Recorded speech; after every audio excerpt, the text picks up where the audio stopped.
Судските процеси на СЈО ги чека ново патешествие. Монструм, ТНТ, предметот со масовното прислушување, Талир 1, Титаник се само дел од случаите кои е можно да се соочат со нов застој откако во сила ќе стапи новиот закон за јавно обвинителство.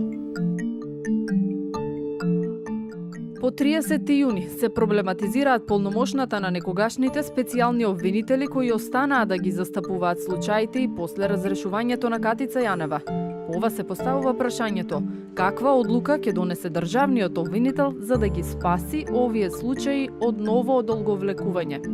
Не сме го разгледувале тоа прашање досега поради вонредната состојба и условите во кои работиме, но ќе го анализираме бидејќи од висок приоритет и во прв момент ќе побараме да најдеме решение.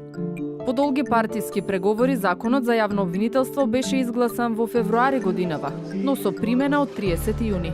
Во него е предвидено шефот на обвинителството да може да упатува обвинител од едно во друго обвинителство заради поефикасно работење. Но од друга страна, овој закон му дава поголема автономија на обвинителството за гонење организиран криминал и самостојност на шефот на тоа обвинителство да носи одлуки за предметите. Од одговорот на обвинителката Вилма Русковска не може да се заклучи кој ќе ја скрои иднината на судските процеси. Обвинителите што сега ги застапуваат предметите од специјалното јавно обвинителство не значи дека по автоматизам ќе преминат во обвинителство за гонење на организиран криминал. Што се однесуваат до предметите, вклучително и оние на СЈО, нормално е истите да ги распределува шефот на обвинителството за гонење организиран криминал и корупција. Организиран криминал и корупција во државава се избрани да гонат 10 обвинители заедно со Русковска. Покрај нивните истраги тие веќе се распределени да работат како втори обвинители и на 19 истраги, кои Катица Јанева од притворската келија потпиша да се префрлат во редовното обвинителство. Дополнително Јовески им даде надлежност и врз судските предмети. Но во кривичен досега се појавуваа само обвинителите кои се уште ги чуваат случаите на Рузвелтова.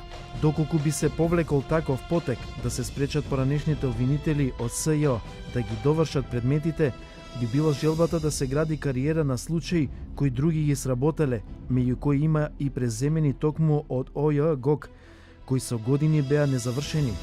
Веруваме дека ќе надвладее разумот. Мониторингот на невладината коалиција за правично судење констатира дека дури 13 од 26 предмети на СЈО досега се враќани од почеток бидејќи поминале 90 или 60 дена меѓу закажаните судски рочишта. Последниот извештај пак на ОПСЕ покажува дека од закажани 350 рочишта, 114 биле одложени, а 22 не се одржале по вина на судот. Тоа е точно забележано во извештајот е дека во најголем дел од предметите, одбраната и обвинителството не можеа да се сложат за неспорните факти во постапките, па така одбраната ги проблематизираше сите прашања што може да се проблематизира, се со цел одолговлекување на постапките. Како една од причините за одолговлекување на постапките, често пати се јавуваше и преклопувањето на расправите кои учествуваат исти странки, обвинети или бранители. Таков е примерот со Титаник 1 и често пати се одлагаше за сметка на предметот 27 април. Некои случаи се веќе при крај.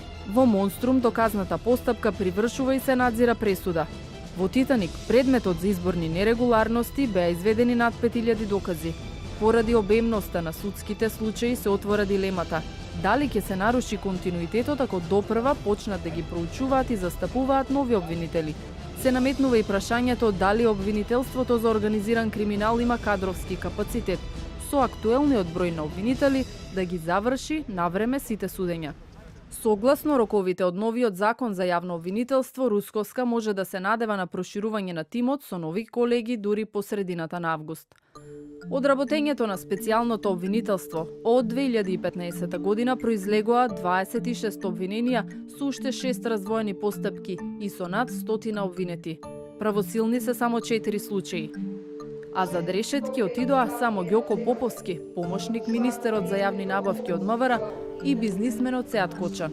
18 од предметите беа префрлени во одделението за гонење организиран криминал и корупција. Но ниту еден од обвинителите од СЈО не застапува таму. Прераспределени се во матичните, низ цела Македонија. 5 мина во Скопското обвинителство, 2 во Куманово, по 1 во Кичево, Кочани и Радовиш.